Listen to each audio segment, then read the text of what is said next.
તમે કેમ એ તો મારી ફરજમાં આવે તો કે દોસ્તો મારા તમામ પ્રશ્નોના જવાબ તમે આપ્યા એટલે મારું નહીં લેવાનું. આવું શંકર સારું પ્રાર્થના કરું પછી આ તમારા એને ન્યાય કરો. બરાબર, પ્રાર્થના કરું પછી ન્યાય આપો. સ્વર્ગમાંના પ્રભુ, તમે દયાળુ, તમે ભલા જ, તમે કૃપાળુ જ, તમે રેમી જ. પિતાજી, અમે અવિશ્વાસુ હોવા છતાં તમે વિશ્વાસુ રહો છો એવા અમારા વિશ્વાસુ ન્યાયી પિતા જ. તમારો બહુ જ આભાર માનું. તમારી કૃપા દયા ભલાઈ કહીને સવારે અમને જગાડ્યા ત્યારથી આ ક્ષણ સુધી સાથે પાસે રહ્યા. કોઈ વિઘ્ન, પરીક્ષણ, મુશ્કેલી, જોખમ, સમસ્યા આવવા દીધા નથી.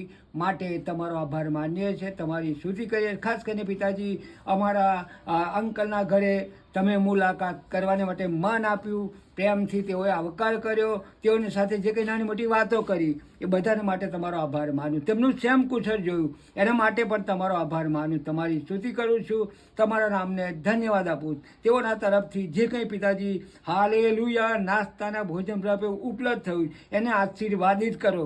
જે હાથોએ બનાવ્યું એ હાથોને બળવન, તારણ, ખાતરી, ભરોસામાં રાખો. જે ભંડારમાંથી નીકળ્યું એ ભંડારને હર્યા ભર્યા કરો. ખાઈએ કે પીએ, જે કંઈ કરીએ સર્વ પિતા તમારા મહિમા માટે કરીએ એવું થવા દેજો. ધન્ય સ્વામી ઈસુ પ્રભુને લીધે સાંભળો ને પિતા માન્ય તમે કરો. આમેન. Thank you. સારું છે. તો લો અને વાતો કરવાનું ચાલુ રાખો જે કંઈ તમે કહે. બરોબર? હે એકાદ દો તમે. હું તો ના ઉંમર છે અમુક. તમે લો. તમારે જે કહેવું હોય કહો. તમારે જે કંઈ કહેવું હોય કહો. હા બોલો, કહું ચાલુ કહું. ના, તમારે જે કંઈ આ જે કંઈ. હવે શું કહું છું, ખાવું ને વાત કરું કારણ કે પછી સમય ઓછો રહે પછી નીકળી જાઉં. હા હા. હવે સમય પાકી ચૂક્યો છે. એના માટે છેલ્લા સમયમાં પ્રભુએ મારી સાથે જે સીધી વાત કરી એ વાત એ છે કે તમે હવે તમારા જીવન સાક્ષી અને પ્રભુની દોરવણીમાં, પ્રભુ આપણા ગોડ ગાઈડ છે અને એ જેમ દોરે તેમ દોરવાવું. એની સાથે સાથે પ્રભુએ કહ્યું છે કે હું પવિત્ર છું, હું પવિત્ર છું અને તમે પવિત્ર થાઓ. કારણ કે પવિત્રતા વગર ઈશ્વરને કોઈ જોઈ શકશે નહીં. અને પ્રભુ તમારું વચન કહે છે કે જે પવિત્ર છે તે પવિત્ર થતો જાય, જે ન્યાયી છે તે ન્યાયી થતો જાય. પ્રભુ તમે અમને સુખી થવા માટે નહીં પણ તમે અમને પવિત્ર થવા માટે ટેર્યા. તમે કહ્યું જે હું પવિત્ર છું એવા તમે પવિત્ર થાઓ. કારણ કે સ્વર્ગ એ પવિત્રતાથી ભરપૂર સ્વર્ગ છે. ત્યાં દૂતો અને જે લોકો ગયા એ પવિત્ર લોકો જ. અને એના માટે અમારે પવિત્ર રહેવું, શુદ્ધ રહેવું અને તમારી ઈચ્છામાં ચાલવું એ અમારી મુખ્ય ફરજ બને. એવું કરવા માટે અમને તમે તમારી કૃપા બક્ષો, તમારી દોરવણી આપો. તમારા વચનો મારફતે રોજ બરોજ અમારી સાથે વાત કરો, જેથી કરીને આ જગત ભૂંડું છે, પાપી છે, એમાં આંખોની લાલસા, દેહની વાસના અને જીવનના અહંકાર સિવાય કશું છે નહીં. માટે પ્રભુ તમે અમારા 7 અવયવો છે. પહેલી આંખ, કાન, મોં, હાથ, પગ, હૃદય અને મન, આ 7 અવયવોને પિતાજી અમે કંટ્રોલિંગ કરીએ. કારણ કે મારા પિતૃમાં પાઉલ કહે છે કે હું મારા દેહનું દમન કરું છું કે જેથી કરીને બીજાઓને સુવાર્તા આપવા જતાં હું ના પસંદ થાઉં. આજે એ વચન અમારા માટે સાર્થક થવા દો. અમે પણ દેહનું દમન કરીએ બધી બાબતોમાં કે જેથી કરીને અમે સ્વર્ગ ગુમાવીએ નહીં. એવું થવા દેજો. કારણ કે તમે એવું ઈચ્છો છો કે અમે તમારી સાથે સ્વર્ગમાં આનંદ જીવન ભોગવીએ. એવું તમે ઈચ્છો છો, એવું તમે ઈચ્છો છો, એવું તમે ઈચ્છો છો. તો અમારા માટે અને અમારા વાલાઓ માટે અને અમારા પરિવારના તમામ સભ્યોને માટે અમને એવો બોજ આપો કે જેથી કરીને અમારે બનતા સર્વ પ્રયત્નો અમે કરી ચૂકીએ. એવું થવા દેજો. કારણ કે તમારી ઈચ્છા છે કે કોઈનો નાશ ના થાય, પણ દરેક વ્યક્તિ બચી જાય અને તેઓને સત્યનું સંપૂર્ણ જ્ઞાન પ્રાપ્ત થાય. તમારું વચન કહે છે કે જ્ઞાનના અભાવે લોકો નાશમાં જઈ રહ્યા છે. પિતાજીને જ્ઞાન કોણ આપશે? તમે કહ્યું જે જ્ઞાની છે એ બીજા આત્માઓને બચાવો છે. તો જો પિતાજી અમે એવો દાવો કરીએ કે અમે જ્ઞાની છીએ, તો બીજા આત્માને બચાવવા માટે તમારી કૃપા બક્ષજો. ધન્ય સ્વામી ઈસુ પ્રભુને લીધે સાંભળો, માન્ય તમે કરો. આમેન.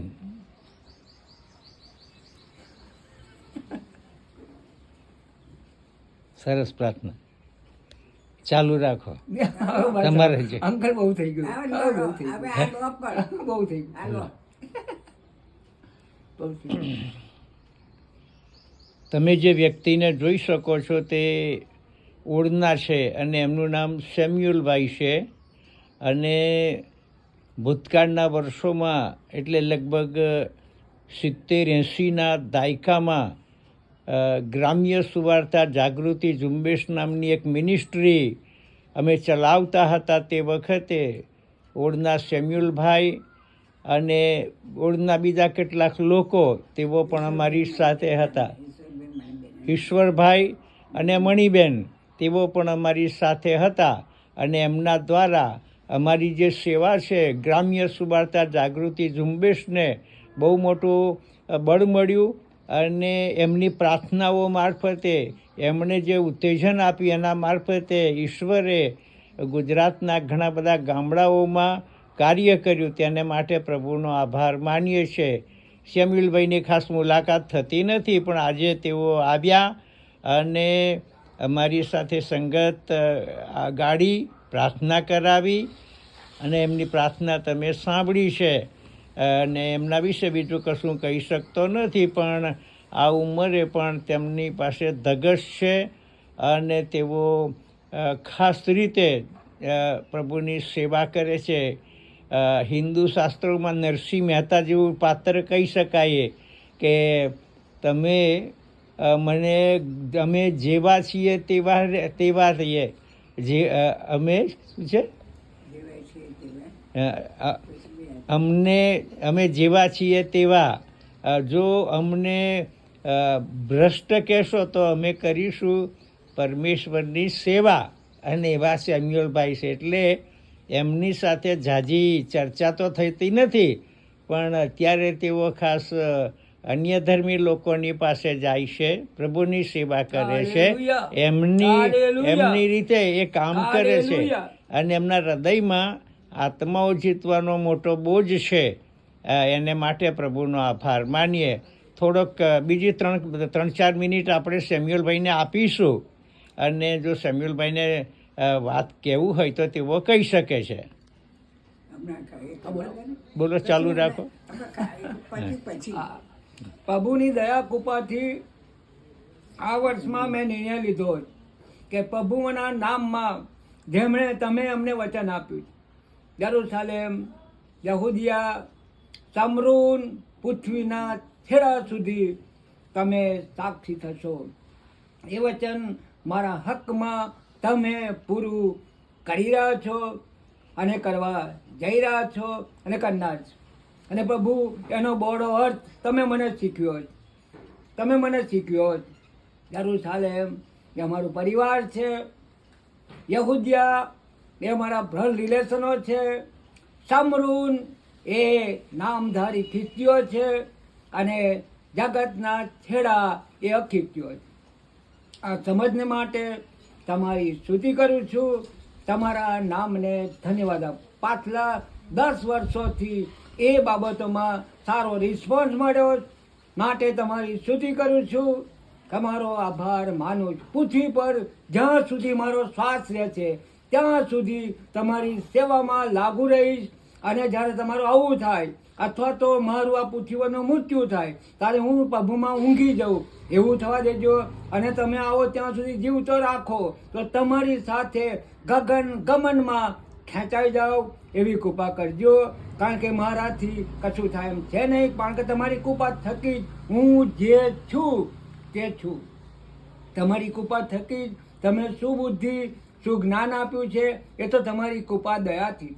એમાં મારું કશું છે નહીં પિતા, કારણ કે તમે જાણતા હતા અને તમે મારું તેડું પસંદગી કરાવી, કારણ કે તમે જે 5 ઉપાદાનો આપ્યા આ મંડળીની બુદ્ધિ માટે, એમાં મારું તેડું સુવાર્તિકનું અને એ તેડું હું ખનથી આ સમય સુધી પૂરું કરી રહ્યો છું. કારણ કે પિતાજી, જો કે તમામ સુવાર્તિકો જ છે, તમામ મિશનરીઓ છે એ હું જાણું છું, પણ મને તમે જ્યારે પ્રભુજી અમારા અંકલની સાથે અમે સેવામાં હતા અને પિતાજી અલાયન્સ સેન્ટરમાં અમે હતા, અને જ્યારે પિતાજી અલાયન્સ ચર્ચમાં તમે અમને લઈ ગયા અને અમારી સાથે જે પિતાજી રાયન જે અમારા વક્તા હતા, અને ત્યારે મેં માગણી કરી કે પ્રભુ મારું તેડું શું છે, ત્યારે મને તમે બતાવ્યું કે દીકરા તારું તેડું એ સુવાર્તિકનું તેડું જ. અને ત્યાં મારી સાથે સીધી વાત કરી, ત્યાં તમે મને વચન આપ્યું કે જે કોઈ મારી પાછળ આવવા ચાહે તેણે પોતાનો નકાર કરવો અને પોતાનો વધસ્તંભ ઉંચકીને મારી પાછળ ચાલવું. અને ત્યારથી મેં નિર્ણય કર્યો કે ગમે તે થાય તો પણ હું મારો વધસ્તંભ ઉંચકીશ. એની સાથે સાથે અમારા અંકલની પુસ્તકોમાં પણ તમે બતાવેલું કે વધસ્તંભ સિવાય સ્વર્ગ નથી. હાલેલુયા! એ આજે વચન મને યાદ છે કે અમારા અંકલની જે પુસ્તકો એમાં મેં દર્શાવેલું કે વધસ્તંભ નથી તો સ્વર્ગ નથી. અને ખરેખર પિતાજી એ વધસ્તંભ મેં ઉંચ્યો. જો કે એમાં ઘણી બધી તકલીફો છે, મુશ્કેલી છે, દુઃખ છે, સંકટ છે, જોખમ છે, સમસ્યા છે, પણ તમે નિભાવી રાખો. અને વધસ્તંભ ઉંચકવામાં તમે મારા સહાયક બન્યા. તમે મારી જૂસરી મને હલકી આપી અને ભારે જૂસરી તમે લીધી છે કે જેથી કરીને મારો વધસ્તંભ ઉંચકીને હું ચાલી શકું છું. આ તમારી ભલાઈ, દયા, કૃપા, પ્રેમને માટે તમારો જેટલો આભાર માન્યો એટલો જ. અમારા બધાના માટે એવું થવા દો કે અમે તમારા સ્વર્ગરાજના વારસો બનીએ, એવું થવા દેજો. ધન્ય સ્વામી ઈસુ પ્રભુને લીધે સાંભળો ને પિતા માન્ય તમે કરો. આમેન. આમેન. તો સેમ્યુઅલભાઈની આ એક પ્રાર્થના છે અને સાક્ષી